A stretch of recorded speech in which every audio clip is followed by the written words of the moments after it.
এই যে 2-3 দিন আগে একটা কথা শুনলাম জালসা থেকে, নাম বলবো না জায়গাটার, বলছে মৌলানা এরাদা করেছি বেটার বিয়ে দিব, রিশতা মঞ্জুর হয়ে গেছে, বহু পছন্দ হয়ে গেছে।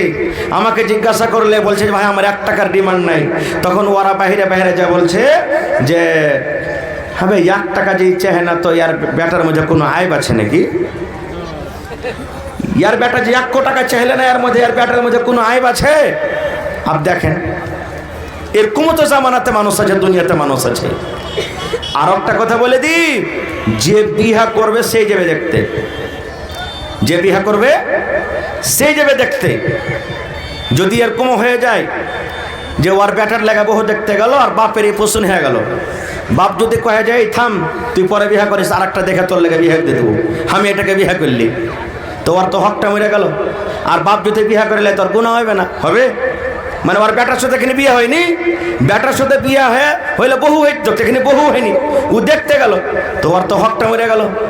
এই জন্য নিজে দেখতে যাবেন, একটা লাভ। আর কি লাভ হবে? আপনি দেখতে যাবেন, নিজে বিয়ে করবেন, আপনাকে ও দেখবে, আপনি ওকে দেখবেন, দুজনের আমনের সামনে দেখাশোনা হবে, পরে যাতে কোনো ঝোর ঝামেলা না হয়। না হলে তখন বিয়ে হয়ে চলে এলো আর আইসার খেলা, তখন আপনি কহবেন হ্যাঁ ই কালো আমার সাহান্নি চামান্নিকে আমি বিহা শাদী করবো না, আমি একে বিহা করবো না। বা আপনার স্ত্রীটাই বলবে ওয়ার মানে কি যে লাখে যেরকম হেলুয়া থাকে, হেলুয়ার ভিতরে লাখে ওরকম হেলুয়া সাঁধি আছে, আমি আর ভাত খেতে পারবো না, ইয়ার মুখ গুন্দাইছে, আমি থাকতে পারবো না ওর বাড়িতে, আমাকে পছন্দ হয় না। দেখেন এই জামানাতে একটা বাপ নিজের বেটির বিয়ে দিচ্ছে, তখন মাথা থেকে চুল উড়ে গেছে বিয়ে দিতে দিতে, এত আমরা বিয়েটাকে ভারী করেছি। আর একবার যদি বেটিটা আবদার হয়ে যায়, তাহলে পরে আর একবার বিয়ে দিতে দিতে সুবহানাল্লাহ দুনিয়া থেকে সাপি হয়ে যাবে, এরকমও পাওয়া যাচ্ছে। এই জন্য যে বিয়ে করবে সেই দেখবে, ওর পছন্দ সবারই পছন্দ, ওই দেখবে। খায়ের যা হোক, তো আল্লাহর নবীকে মজলিসে এসে সেই মহিলাটা বলছেন আল্লাহ রাসূল আমার জান আপনাকে হাজির করে দিলাম, আপনি আমাকে বিবাহ করেলেন। এবার আল্লাহ রাসূল দেখলেন তাকে, মাথার চাঁদি থেকে নিয়ে তাইলা পর্যন্ত দেখতে কেমন দেখলেন, দেখা পরেই দেখেন আমার দিকে, এদিকে মাথা নিচে করে নিলেন নবীজি, তুমি পছন্দ আছো কি না, তোমাকে বিয়ে করবো কি করবো না, কিচ্ছু বললেন না। সাহাবায়ে কেরাম এক অপরকে দেখা দেখি করেছেন, কি ব্যাপার রে? আল্লাহ রসুল তো দেখলেন, দেখা পর যে হ্যাঁ না, কিছু বললেন না যে তোমাকে বিয়ে করব কি করব না। কোনো উত্তর না পেয়ে মহিলাটা এক সাইডে বসে গেলেন যে আল্লাহ রসুল যতক্ষণ আমাকে কোনো উত্তর না দিবেন আমি এখান থেকে যাব না। কিছু সময় যখন কেটে গেল, فقام رجل من أصحابه, সাহাবীদের মধ্যে একজন সাহাবী দাঁড় হয়ে গেলেন, আল্লাহ রাসূলকে বললেন ইয়া রাসূলুল্লাহ, আল্লাহ নবী গো, ওই মেয়ে ছেলেটা আপনাকে জান হাজির করে দিয়েছি, আপনার সাথে বিয়ে করতে চেয়েছি। আল্লাহ নবী গো, যদি আপনার বিহার কোরআনটাকে যে আমরা নিয়ে নিলাম, তখন আল্লাহ বলছেন ইন্নাহু কানা জালুমান জাহুলা। ভাই আমার, তাইলে কোরআন আসাতে আমাদের মান সম্মান বেড়ে গেছে না ঘটে গেছে? জোরে বলেন, বেড়েছে না ঘটেছে? ঘটে গেছে নাকি ঘটেনি? সুবহানাল্লাহ, মান সম্মান বেড়ে গেছে আমাদের। আল্লাহ তাবারক ওয়া তাআলা আমাদের মান সম্মান বাড়িয়ে দিয়েছে। এবার বলবেন মাওলানা কোরআনে আছে কি? মেলায় কথা কোরআনে আছে, আমি সব কথা আপনাদের সামনে আজকে বলতে পারবো না। আচ্ছা আপনারা বলেন তো, এইখানে যত লোক আমরা বসে আছি ছোট বড়, আমাদের সূরাতুল ফাতিহা মুখস্থি আছে না নেই? একটু কথা বলেন, আছে না নেই? সূরাতুল ফাতিহা বুঝেন ভাই? বুঝেন? হ্যাঁ, মেলায় ছোড়ারাকে দেখতে আসবে, আয়সা তখন কবে ভাই সূরাতুল ফাতিহা পড়ে শোনাও তো। ও সূরাতুল ফাতিহা পড়ে ফের কুল আল্লাহু সূরা ওয়াসুদা লাগিয়ে দেবে। ও জানে না যে এটা আলাদা সূরা হলে এটা আলাদা সূরা হলো, ও বুঝতে পারে না। তো সূরাতুল ফাতিহা আশা করছি ছোট বড় সবারই মুখস্থি আছে, কিন্তু এই সূরাটার কয়টা নাম আছে জানেন? আল্লাহুস সামাদ। এই সূরাটার মোটামুটি 14 কিংবা তার থেকে বেশি নাম আছে। একটা আমরা নাম জানছি সূরাতুল ফাতিহা। আপনারা যদি কেউ বলে দেয় ভাই সূরা উম্মুল কোরআন পড়ো, তো এই সূরাতুল ফাতিহা পড়বেন, মনে মনে করবেন হবে সূরাতুল উম্মুল কোরআন কোনটা? জি না, এটাই পড়বেন। কেউ যদি আপনাকে বলে সূরাতুদ দোয়া পড়ো, এটাই পড়বেন। কেউ যদি আপনাকে বলে সূরাতুশ শুকর পড়ো, এটাই পড়বেন। কেউ যদি বলে যে আপনাকে যে সূরা সাবে মাসানি পড়ো, এটা কি পড়বেন। এরকম করে করে আর 14 কিংবা তার থেকে বেশি নাম আছে। এবারে সূরাটা তা আছে কি? আজ আপনাকে কোয়েরবাজ বানিয়ে যাবো ভাই, কোয়েরবাজ বানাবো আজ আপনাকে, ওঝাগুনি শিখাবো আজ আপনাকে, ওঝাগুনি শিখিয়ে যাবো আজ আপনাকে। কেমন ওঝাগুনি জানেন? শিখবেন তো, কোয়েরবাজি শিখবেন। আল্লাহুস সামাদ, কোয়েরবাজ আজ বানিয়ে যাবো। কি ওরে সুবহানাল্লাহ, সূরাতুল ফাতিহা একটা যেমন সূরা, চোখ উঠে গেছে, চোখ উঠা বোঝেন মানে চোখটা লাল হয়ে গেছে, পানি ঝরছে।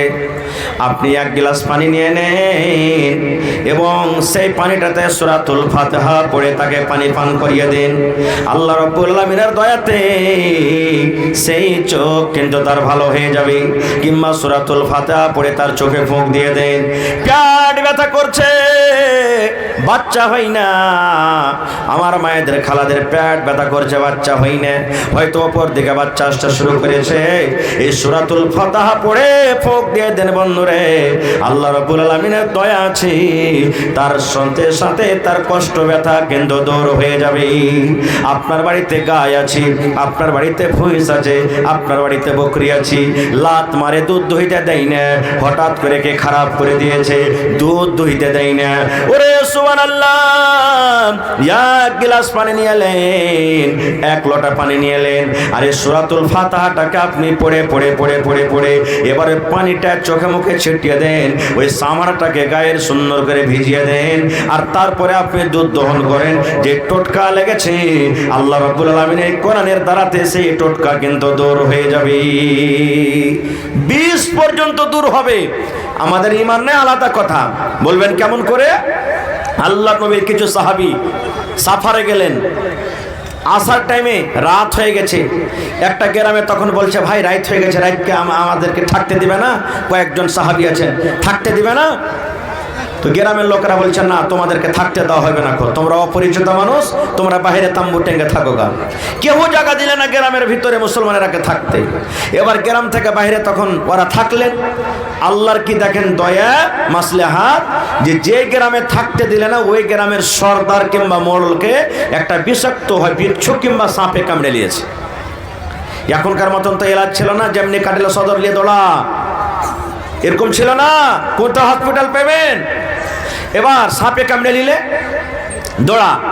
এখন যদি সাপে কামড়ে নেয় দেখবেন সুমন্তর আন্তার মান্তার এগুলো কি পড়বে, আর কত রকম হাত চালাবে, কত রকম কি করবে, যেগুলো শরীয়ত বিরোধী কাজ, ভালো হয় না। জান বাঁচবে কি বাঁচবে না আল্লাহ জানে। তাহলে একটা লোক বলছে আরে ওই মুসলমানের দলেরা যে যারাকে জায়গা দিল না থাকতে, ওরা গ্রাম থেকে বাহিরে আছে, দেখা তো ওর কাছে কোনো যদি এলাজ পানি থাকে। একজন দৌড়াতে দৌড়াতে যায়, তখন বলছে রে মুসলমান ভাই, আমাদের গ্রামের যে রাজা, আমাদের গ্রামের যে মোড়ল, ওকে সাপে কামড়ে নিয়েছে, তো তোমরা কিছু জানো জাদু মন্তর? বলছে জানি। তো বলছে চলো তো ভাই একটু তোমরা ভালো করে দাও। বলছে যাবো, এলাজও করবো, কিন্তু ফ্রিতে যাব না। এলাজ করবো, ফ্রিতে যাব না। কি নিবে? বলে ছাগল লাগবে, মজুরিতে ছাগল লাগবে, টাকা লাগবে।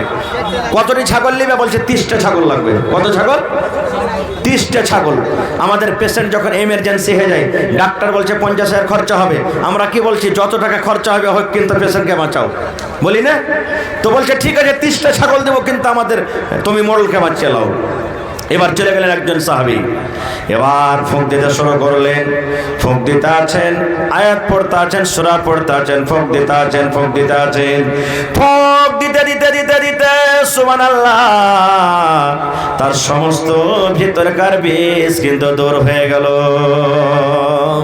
ভালো হয়ে গেল লোকটা। কথা মতন 30টা ছাগলও পেয়ে নিলে, ছাগল কাটাকে হাঁকিয়ে ওই দলে আরো যারা মানুষ আছে ওখানে চলে গেলেন। দেন একজনা কই যারে একটা ছাগল গালাকে জবাই কর খাই, তখন আর একটা কই যে না খবরদার লয়, ছাগল তো নিয়ে নিয়েছি, কিন্তু কইরবেজি করে ছাগল নেওয়া যায় যাচ্ছে কি যায় না। নবী সাহেবকে যতক্ষণ জিজ্ঞাসা না করবো ততক্ষণ ছাগল খাওয়া চলবে না, খুব কারণ ছাগল নিয়েছি, আমাদের জন্য হালাল আছে কি হারাম আমরা কেমন করে জানি? যতক্ষণ ফতোয়া জিজ্ঞাসা না করবো ততক্ষণ চলবে না। খুব ইয়ে জমানার মতন তাহলে যারা মোবাইলে ফোন লাগাতে তাড়াতাড়ি করে মৌলানা কামাদিনী সাহেব রাখে, তখন কোথায় মোবাইল পাবেন? 30টা ছাগলকে হাঁকিয়ে মদিনে চলে এলেন। এবার দয়ার নবীর কাছে চলে গেলেন। সমস্ত ঘটনা নবীর সামনে রেখে দিলেন। আল্লাহর নবী গো ঝাড় ফুঁক করে একটা লোক ভালো হয়েছে, আল্লাহর দয়াতে ভালো হয়েছে, আর তার মজুরিতে আমরা 30টা ছাগল পেয়েছি গো দয়ার নবী। এই ছাগলগুলো আমাদের জন্য জায়েজ আছে কি না জায়েজ আছে? এখন পর্যন্ত আমরা একটাও ছাগল কিন্তু জবাই করে খাইনি। এবার নবী বলছেন, বাবারে কি কয়ে তোমরা ফুঁক দিয়েছিলে, কি কয়ে তোমরা ঝাড় ফুঁক করেছিলে, কি মন্ত্র পড়ে তোমরা ফুঁক দিয়েছিলে, কোন দোয়া পড়ে তোমরা ফুঁক দিয়েছো? এবার সাহাবী বলছেন, ইয়া রাসূলুল্লাহ, আমরা আল্লাহ রাব্বুল আলামিন কোরআনের পাক পবিত্র সূরা সূরাতুল ফাতিহা পড়ে আমরা ফুঁক দিয়েছি। সূরাতুল ফাতিহা পড়ে যায় ফুঁক দিয়ে যায়, সূরাতুল ফাতিহা পড়ে যায় ফুঁক দিয়ে যায়, সূরাতুল ফাতিহা পড়ে যায় ফুঁক দিয়ে যায়। এই সূরা পড়ে পড়ে পড়ে পড়ে পড়ে আমরা ফুঁক দিয়েছি। নারে তাকবীর। তখন নবীজি বললেন, হ্যাঁ তোমাদের জন্য জায়েজ আছে, তোমরা খাইতে পারো এখন, কারণ তোমরা অন্য শরীয়ত বিরোধী মন্ত্র পড়ে ফুঁক দাওনি। যখন আমাদের মায়েরা খালারা কাহাকে যদি জিনে ধরলাই, কাহাকে যদি ভূতে ধরলাই, দেখবেন ওর একটা আসন বানাইবে, দেখেছেন কোনোদিন আপনারা? আসন বানাবে, কেউ থাকলে মা রাগ করিয়েন না, শরীয়তে কথা বলছি।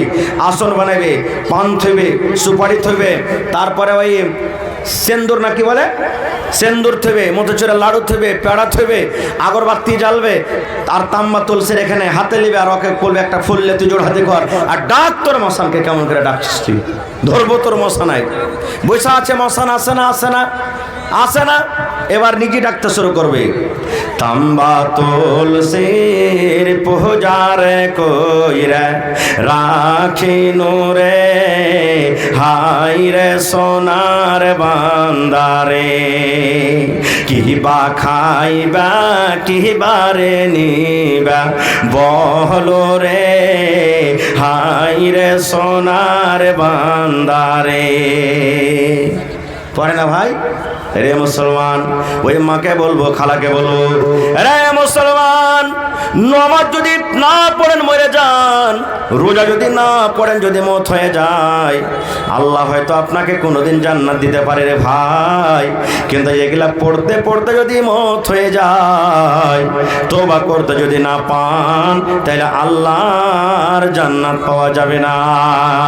নামাজ পড়াও জান্নাত পাওয়া যাবে না, তেলাওয়াত করেও জান্নাত পাওয়া যাবে না রে, হজ করেও জান্নাত পাওয়া যাবে না। এই সমস্ত হলো শিরকের কাজ, এই সমস্ত কাজ করে আল্লাহর জান্নাত পাওয়া যাবে না, আল্লাহ জান্নাত দিবে না এই সমস্ত জিনিস পড়ে। তাহলে কত বড় ভুল আর পাপ করছি আমরা। আর একটু আগে চলেন, কোরআন যদি আপনি জানেন, আপনার মোহরের কাজ করবে, মোহরের কাজ করবে। কেমন মোহর? আল্লাহ তাআলা কোরআনে বলছেন, এরে দুনিয়ার মানুষ, তুমি যখন বিয়ে করবে যে বেটি ছেলেটাকে, ওর হক যেটা, ওকে মোহরটা দিয়ে দাও। তুমি ওর যেটা হক, বিয়ে করার টাইমে মোহর দাও, বিহার সমাজে তার মোহরটা দিয়ে দাও, খুশি খুশি হয়ে। কিন্তু আমরা তো নিজের পকেট থেকে দিই না ভাই মোহর।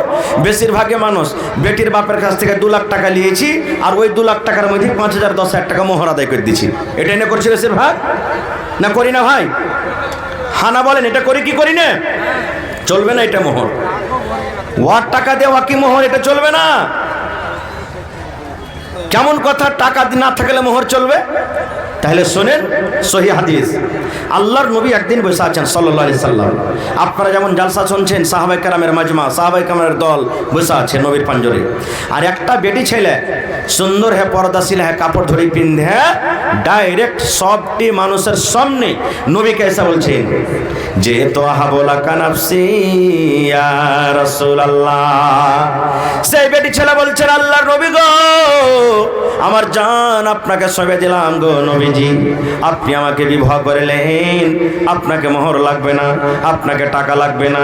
আল্লাহর নবী গো, আপনাকে আমি স্বামী বানাবো, আপনি আমাকে স্ত্রী বানিয়েলেন, আমার নিজের জান খানা আপনাকে সঁপে দিলাম।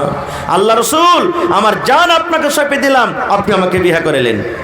এখনো যদি কোনো মেয়ে লোক কোনো বেটা ছেলেকে যদি বলে, তার গার্জিয়ানকে যদি বলে যে ভাই রে, বা আব্বাজি বা চাচাজি বা অমুকজি, তোমার বেটা আমাকে পছন্দ আছে, তুমি যদি রাজি হও তো তোমার বেটার বিয়েটা আমার সাথে দিয়ে দাও, তাহলে বাড়ি থেকে পালিয়ে যেতে হবে না কিন্তু। হ্যাঁ, বাড়ি থেকে পালাইতে হবে না। পালিয়া বিয়া কোর্ট ম্যারেজ করলে গার্জিয়ান রাজি নাই তো এটি বিয়ে হবে না, সারা জীবন জেনা ব্যভিচার হবে। পালাইতে হবে না খুব।